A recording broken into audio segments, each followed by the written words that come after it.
अष्टमैथुन एक अष्टमैथुनों के अंतर्गत है और ये भयानक रोग है, भयानक रोग। इसमें संकोच की बात नहीं, जैसे डॉक्टर से संकोच नहीं, ऐसे शास्त्र और सदगुरुदेव ये संकोच का विषय नहीं।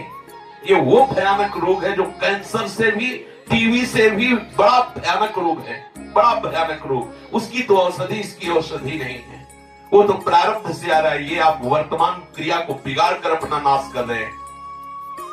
छोटे छोटे बच्चे जब स्कूलों में जाते हैं और उनको गलत विद्यार्थियों का संग मिलता है तो प्रत्येक 100 में एक को नहीं कह सकते, 99 के जैसा हम मिले हैं अभी तक, 100 में एक को नहीं कह सकते, लेकिन 99 ऐसे मिले हैं, 100 में 99 जो इस रोग से ग्रसित हैं। पहले शायद वो पढ़ाई अपने लोगों के यहाँ नहीं थी। आज हमें बच्चे बताते हैं कि एक चैप्टर भी इसी प्रसंग का रखा जाता है।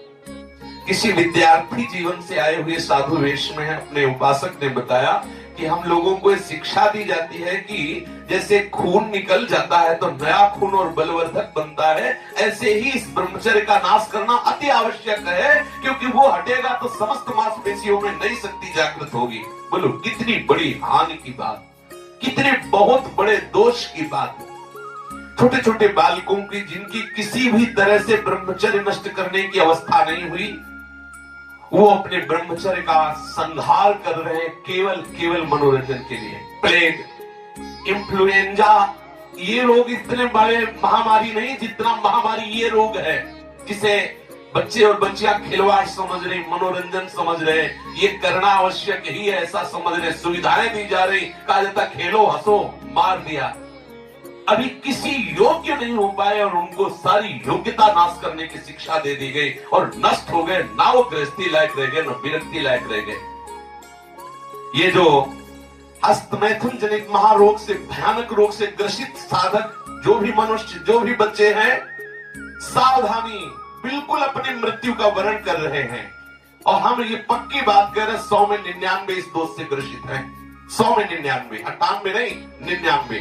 और हम जब उनसे पूछते हैं तो पता चलता है ये केवल स्कूल में ही पूरी ट्रेनिंग हो जाती है। आपस में 4 बच्चे बैठकर ऐसे गंदे आचरण से युक्त हो जाते हैं जो जीवन में इससे निकल पाना बड़ा कठिन है।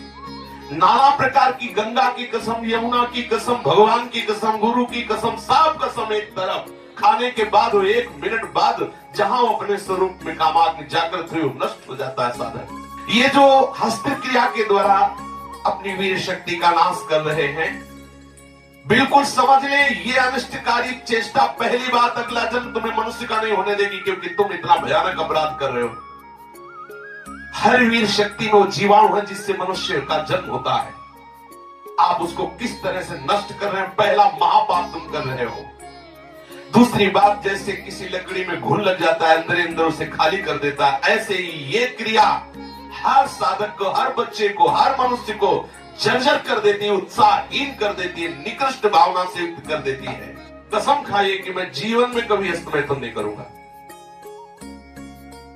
श्री जी को साक्षी करके इसका निर्वाह कीजिए, विश्वास कर लीजिए, आपकी परमार्थिक या व्यवहारिक जो भी उन्नति सबके नाश का प्रधान कारण है।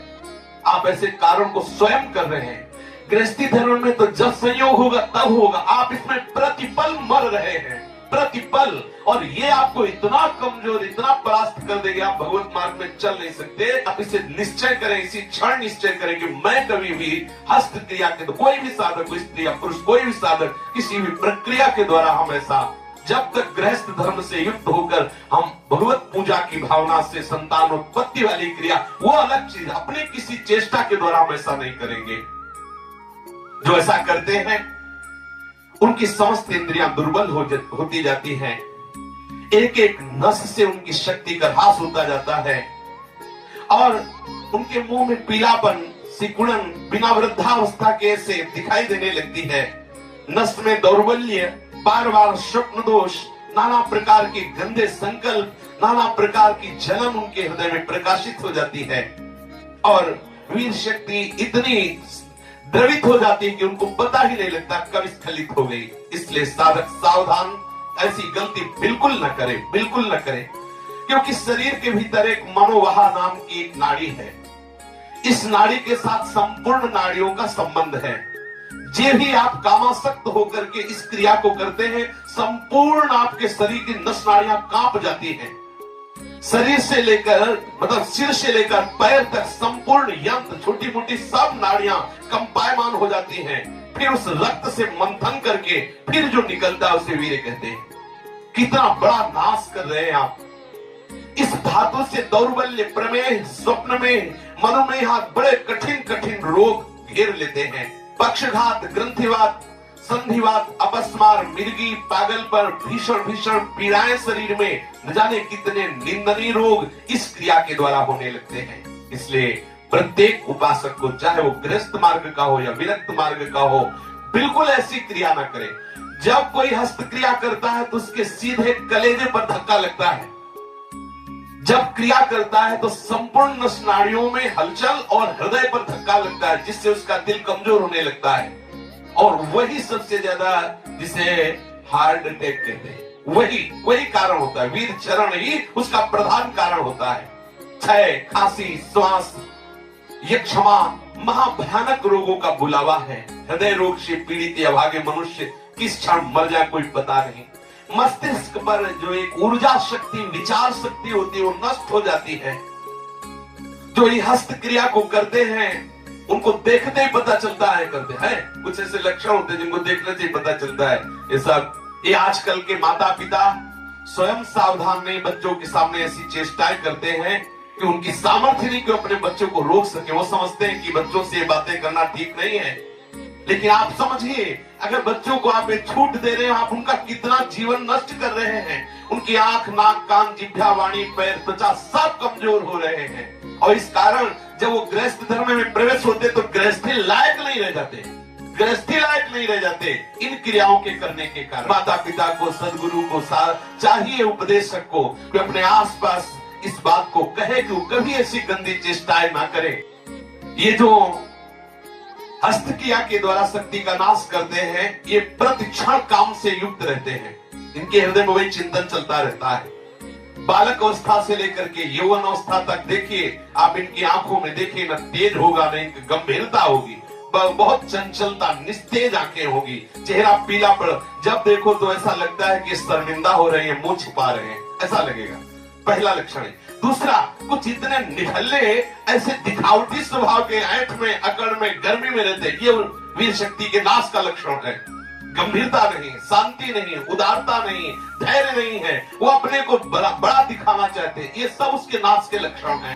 जो स्वभाव से ही रुक्ष, चिड़चिड़ा, क्रोधी, बात बात पे एकदम रूखा, चेहरा पीला पड़ रहा, फीका पड़, वो चेहरा पीला, प्रेम कर रही, ये काम के लक्षण क्या बात है। वो मुर्दा की तरह निस्तेज, खिन्न छिन्न ऐसे ही घूमता रहता, कोई लक्ष्य नहीं, कोई उद्देश्य नहीं, बात बात में आलस्य, बात बात में गुस्सा।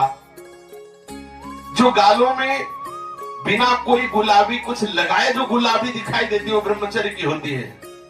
और जिनके ब्रह्मचर्य क्षीण हो जाते हैं, झाई पड़, जो काले दाग चेहरे में पड़ने लगते हैं, आंखें धसी नजर आती हैं, गाल पीले नजर आते हैं, नाक के आसपास काले काले दाग यहाँ ऐसे प्रकट हो जाते हैं, ये सब लक्षण हैं जो उन्होंने अपनी शक्ति का नाश कर। जो इस वीर शक्ति का नाश करते हैं वो बिना बुढ़ापे के सारे लक्षण बुढ़ापे के उनमें होते हैं।